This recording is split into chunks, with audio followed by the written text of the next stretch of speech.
네, 우리가 지금까지 봤던 솔로몬의 노래 중에 가장 아름다운 노래 아가서가 이제 마지막 8장에 이르게 되었습니다. 어제 7장 말씀은 우리 전도사님 통해서 들었겠지만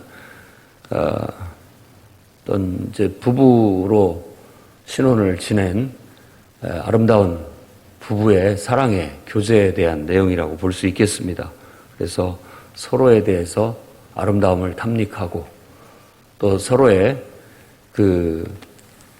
서로를 통한 기쁨을 얻고 또 서로를 통한 만족을 얻는 그런 내용이라고 볼 수 있겠습니다. 그래서 부부 생활에 알고 보면 그 기쁨이 그리고 만족이 있습니다.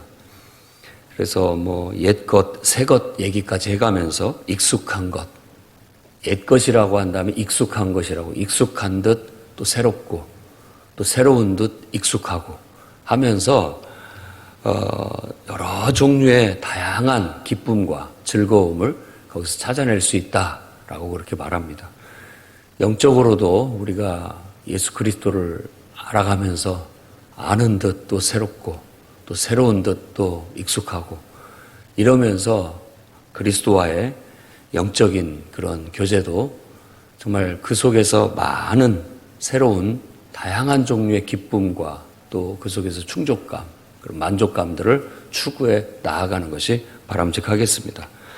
이제 오늘 8장 말씀은 그 결론적인 것인데 한 3가지 정도의 교육적인, 그러니까 어떤 청춘 남녀의 사랑이나 연애나 또 결혼 그리고 그 외에 부부 생활이나 그런 모든 면에 있어서 한 3가지 정도의 교훈을 우리에게 던지면서 마무리를 짓고 있습니다. 그 첫 번째가 1절에서 4절이라고 할 수 있는데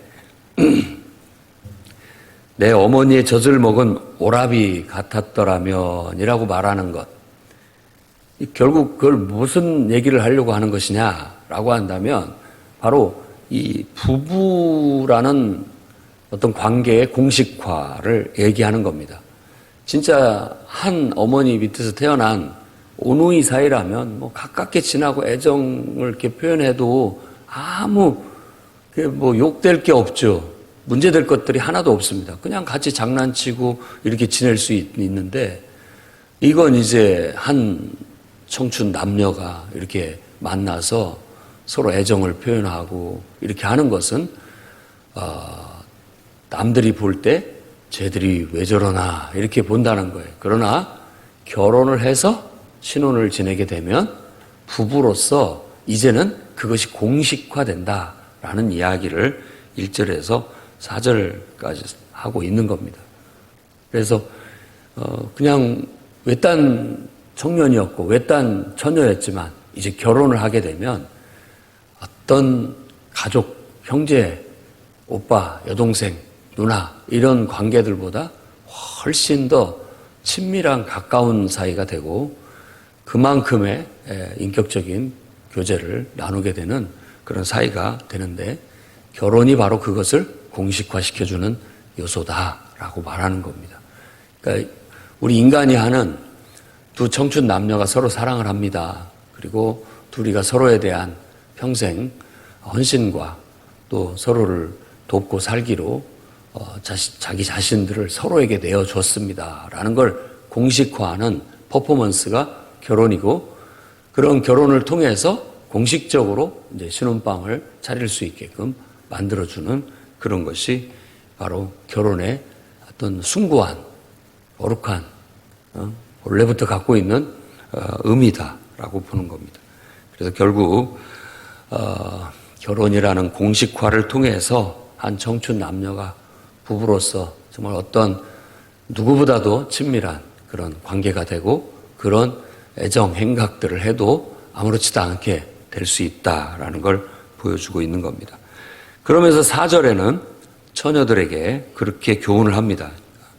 바로 이런 결혼을 통해서 공식화되기 전까지는, 그러니까 적당한 때가 오기까지는 너희들 안에 있는 이 사랑의 욕망을 깨우지 말아라.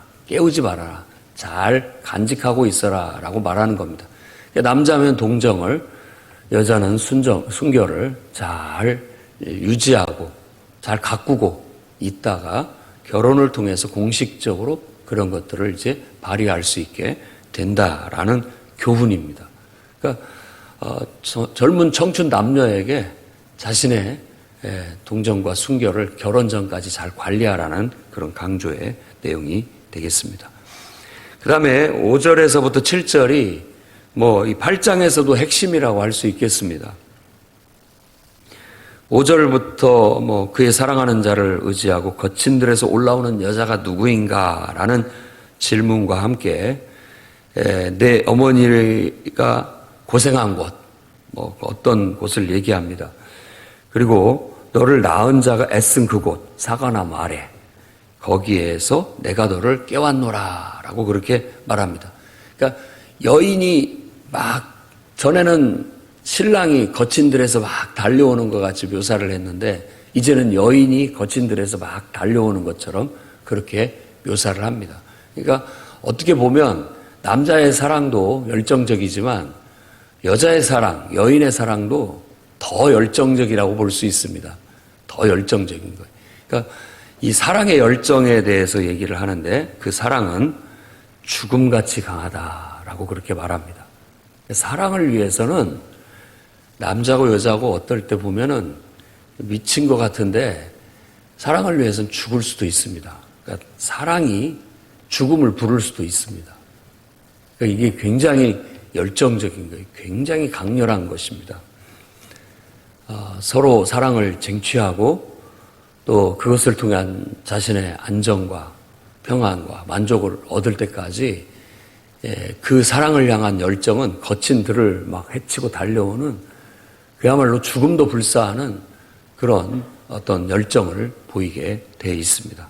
결혼이라는 것은 이제 그것에 대한 열정이 이제 완성이 돼가는 그런 단계라고 볼 수 있는데 그것을 통해서 여기에서 6절에 말하고 있는 것은 바로 도장입니다. 도장.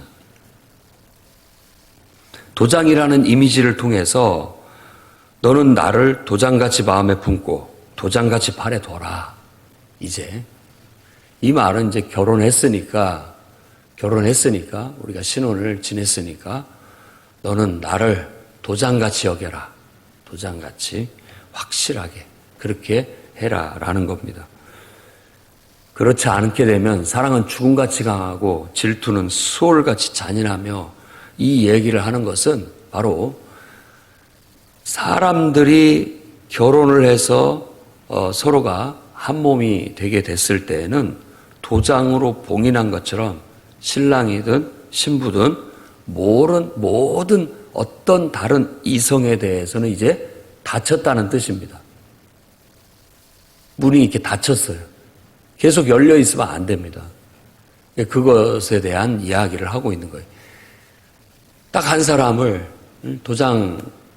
도장처럼 여겨서 이 사람은 이제 나는 이 사람의 사람, 이 사람은 나의 사람 이렇게 해서 분명하게 서로가 하나됨을 이루어서 이제 나는 너를 선택했으니 다른 모든 이성에 대해서는 내 마음은 닫혔다 이제.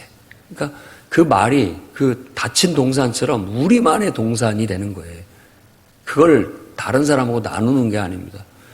딱 그 동산 안에서만 우리가 같이 알콩달콩 가정을 이루고 사랑을 나누면서 가정 정말 향기를 발산하고 귀한 열매를 거기서 맺어내고 그 다음에 거기서 그 7장 마지막 절에 얘기한 것처럼 너를 위해서 그걸 쌓아가겠다라고 말하는 것처럼 늘 이제 이 부부의 관계 속에서 가정을 일궈나가고 가정이 아름다운 향기를 발산하고 가정 안에서의 그 귀한 열매들이 각종 귀한 열매들이 생겨날 수 있도록 하고 그렇게 나아가야 된다라는 겁니다. 여기서 말하는 어머니가 고생한 곳 이런 것들을 얘기할 때는 임신과 출산 그리고 또 양육 이런 내용들을 다 포함하고 있다고 볼 수 있습니다. 그러니까 사랑은 너무나도 강렬해서 자기 자신을 바치는 것과 같아요. 자기 자신을 다 바치는 겁니다. 어떤 다른 인격에게, 상대에게. 자기 자신을 바치면서 사랑을 주고 또 임신을 하게 되고 아이를 낳게 되고 그 아이를 양육하는, 그건 정말 죽음과 같이 강한 사랑이에요. 그게 바로 사랑입니다. 사랑. 사랑의 열정이 그렇게 나타나게 되는 거예요. 그런데 만일 그런 서약이, 그런 것들이 깨지고 그런 잘 갖고 와야 할 동산이 깨어지는 일들을 벌이게 된다면 거기에는 이제 죽음이라는 그늘이 드리우게 되는 겁니다. 수올같이 잔인해질 것이고 그 동산이 아름다운 향기를 풍기기는커녕 정말 진귀하고 아름답고 존귀한 그런 열매들이 맺히기는커녕 그 동산이 뭐가 되겠습니까?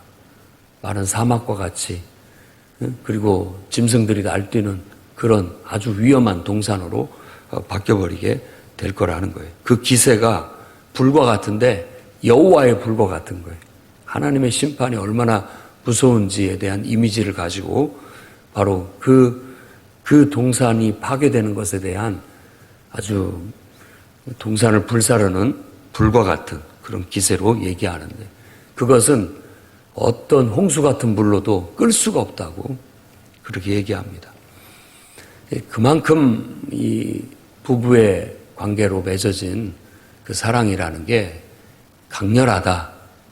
누구도 그것을 훼손해서는 안 된다라는 그런 교훈을 우리에게 가르쳐주고 있습니다.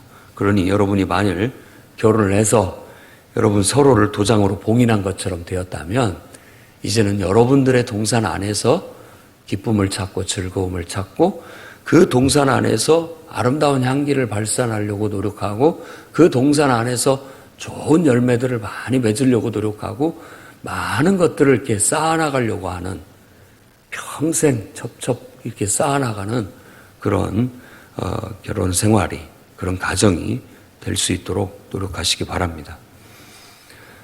복음으로 말미암아 우리가 영적으로 참된 자유, 생명의 풍성함을 얻으려면 죽어야만 합니다. 죽어야 돼요. 죽지 않으면 안 돼요. 두 청춘 남녀가 결혼을 하고 또 정말 이와 같이 향기 나는 아름다운 가정을 이루기 위해서는 반드시 두 자아가 죽어서 한 자아가 될 수 있도록 해야 됩니다. 죽지 않으면 안 돼요. 하나가 될 수가 없습니다. 서로가 죽어서 하나가 돼야 새로운 자아로 태어나는 겁니다.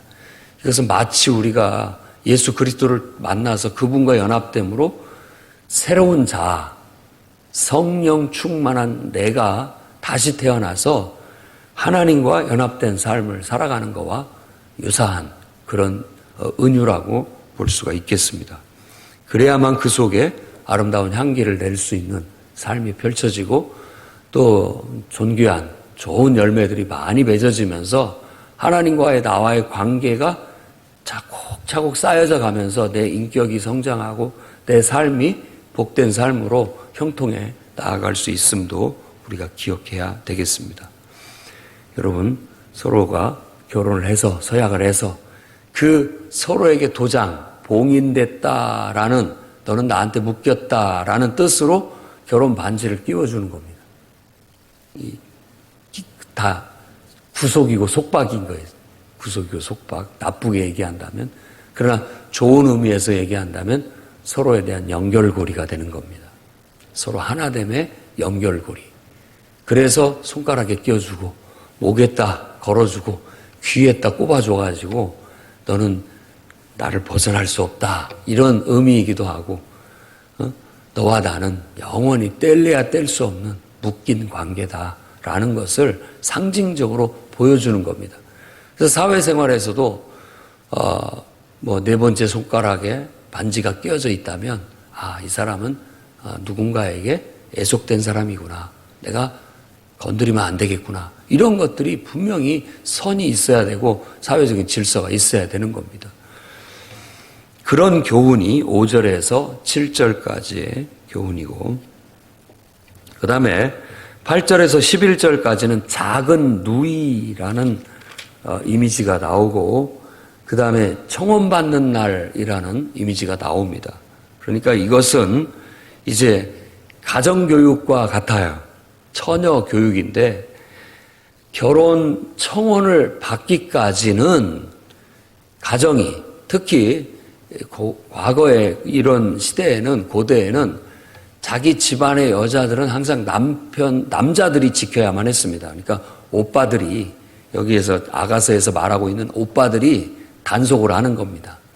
아무나 만나지 못하도록, 또 아무나 우리 예쁜 딸들을 함부로 대하지 못하도록 지키고 보호하는 역할을 하는 겁니다. 그래서 가정에 물론 청춘 남녀들이겠지만 청혼을 받는 그날까지 서로 사랑을 만나서 이제 결혼을 약속하기 전까지는 이런 것들을 잘 관리하고 지키고 보존할 수 있도록 문이라면 문지기 역할을 해야 되고요.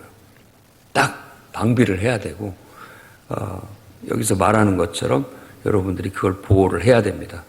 그래서 작은 누이, 아직 성숙하지 못한 어린 딸들을 말하는 거예요. 어렸을 때부터 가정에서부터 교육을 잘 시키고 또 가족을 잘 보호하고 지켜서 아주 아름답고 청순하게 잘 성숙되어져서 결국 청혼을 받게 되고 결혼할 때까지는 가정에서 그들의 순결과 동정을 잘 지키고 보존해야 된다라는 겁니다. 그리고 이제 그 맥락에서 이제 10절에 가면 나는 성벽이고 또 망대같이 됐다라는 건 이제 성숙됐다라는 그런 의미인 거예요. 그렇게 해서 결국은 청혼을 받고 결혼을 하게 돼서 자기만의 포도원을 갖게 되는 거예요. 자기만의 동산을 갖게 되는 거예요. 이 이야기를 강조하면서 솔로몬의 바알 하몬의 포도원을 얘기합니다. 솔로몬의 바알 하몬의 포도원. 그러니까 이게 솔로몬의 이야기지만 이게 뒤에 더 첨가가 됐을 수도 있고 붙여졌을 수도 있는 건데, 솔로몬 하면은 아주 부자에다가 많은 처첩을 거느린 그런 사람입니다. 그리고 여기서 말하는 바알 하몬은 여인을 많이 소유했던 솔로몬에 대한 이미지와 그 다음에 그걸 떠나서라도 일반인들이 마치 창기들, 그러니까 어떤 접대부들을 통해서 많은 여자들을 접할 수 있는 기회들, 이런 것들을 지금 이 포도원으로 은유적으로 얘기를 하고 있는 거예요. 많은 것들이 있을 수 있지만 끝에 가면 결론적으로 내게 속한 내 포도원은 내 앞에 있도다 라고 말함으로써 정말 내 포도원 하나가 내가 가꿀 나에게 속한 내 포도원, 내 동산이 최고다. 10사람이 필요한 게 아니고 10 이성이 필요한 게 아니고 나에게 정말 기쁨을 주는, 그리고 열매를 맺고 거기에서 뭔가를 차곡차곡 쌓아줄 수 있는 가정을 이루는 진짜 내 아내, 내 남편, 그것이 최고다라는 걸 이렇게 묘사하고 있는 거예요. 그러니까 이와 같은 교훈적인 의미를 담고 있습니다. 그래서 가정에서 잘 교훈을 시켜서 결혼에 대한 교훈을 시키고, 결국 많은 사람들이 필요한 게 아니라 너에게는 정말 아름다운 동산을 이룰 수 있는, 가정을 이룰 수 있는 너만의 한 사람이 있다. 그 사람이 최고인 것이다 라고 그렇게 잘 가르침으로써 진실하고 순결하고 아름다운 그런 사랑을 할 수 있도록 그렇게 해서 결혼을 안전하게 하고 또 그와 같은 정말 향기가 풍기는 멋진 그런 가정을 이루라는 그런 비전을 늘 심어줄 수 있도록 교육을 해야 된다라는 것입니다. 자, 이것에서도 최종 결론이 13절, 14절이라고 볼 수 있어요. 마치 너 동산에 거주하는 자야, 친구들이 내 소리에 귀를 기울이니 내가 듣게 하라. 신랑이 와가지고 자기 신부한테 야, 친구들이 네 소리 듣고 싶고 너 한번 보고 싶어 해. 이런 식인데 뭘 말하냐면 굉장히 자랑스러워하고 있다라는 겁니다. 신랑이 신부를 자랑스러워하고 있어요. 그리고 거꾸로 얘기한다면 친구들이 이 가정을 부러워하고 있다라는 뜻입니다. 부러워하고 있는 거예요. 알콩달콩 신혼집을 이루고 그 속에서 자기들만의 동산을 가꿔 나가면서 향기를 풍기고 열매를 맺는 모습이 너무 부러워 보이는 거예요. 야, 한번 그 집에 살짝 가서 보고도 싶고, 들여다보고도 싶고, 부러움이 느끼고 있다라는 거예요. 나는 어느 날 저런 신부를 맞아서, 나는 어느 날 나에게 저런 신랑을 맞아서 저런 나만의 동산을 가꾸면서 향기를 풍기고 열매를 맺고 살아갈까 하고 이렇게 부러워한다라는 이미지로 결혼에 대한 굉장한 찬양을 하고 있는 겁니다. 그렇습니다. 결혼은 이렇게 아름답고 고귀한 것이므로 모든 사람한테 알려져야 되고 또 모든 사람들이 나도 저런 아름다운 사랑을 하고 싶고 나도 저렇게 정말 아름다운 신부, 아름다운 멋진 신랑을 맞아서 나만의 동산을, 가정을 이루고 싶다. 그래서 거기서 정말 아름다운 향기를 뿜어내고 좋은 열매를 많이 맺으면서 내만의 가정을 차곡차곡 이렇게 만들어 가봐야 되겠다 하는 그런 부러움을 살 수 있는 그런 멋진 결혼 생활, 그런 가정을 이루는 것이 이 아가서의 결론이라고 할 수 있습니다. 그래서 마지막 14절에 신부가 응답을 하죠. 빨리 와라. 열솔이 필요 없다. 빨리 와라. 그만큼 자기들만의 동산이 기쁘고 행복하고 만족스럽다는 표현이 되겠습니다. 자, 지금까지 아가서를 돌아봤는데 한번 우리들의 사랑, 또 우리가 이루어온 우리만의 동산, 우리가 사랑으로 일궈낸 여러분들의 가정은 어떤지 한번 돌아볼 수 있는 기회가 되기를 바랍니다.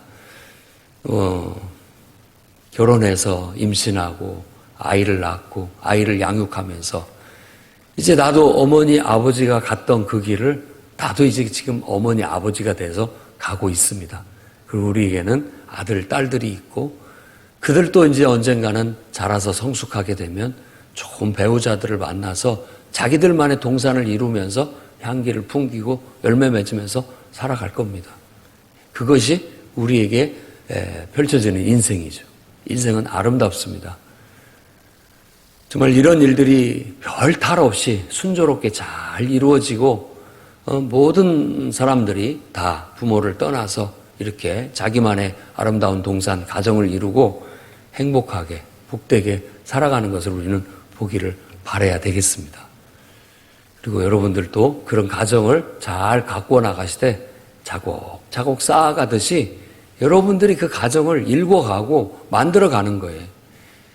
누구보다도 아름답게 모든 사람들이 부러워할 만큼 행복한 삶을 살아내십시오. 모든 사람들이 야, 너희 집은 정말 부럽다. 나도 너희들 같은 그런 가정을 이루고 살고 싶다 할 만큼 그런 향기를 풍기고 그런 열매를 맺으면서 잘 가꾸어 나아가십시오. 그럼 그것을 보고 여러분의 아들, 딸들도 또 그런 가정을 이루어 가게 될 겁니다. 자자손손 천대만대 하나님의 은혜와 축복이 흐르는 정말 그런 믿음의 가문이 다 되시기를 주의 이름으로 축원합니다.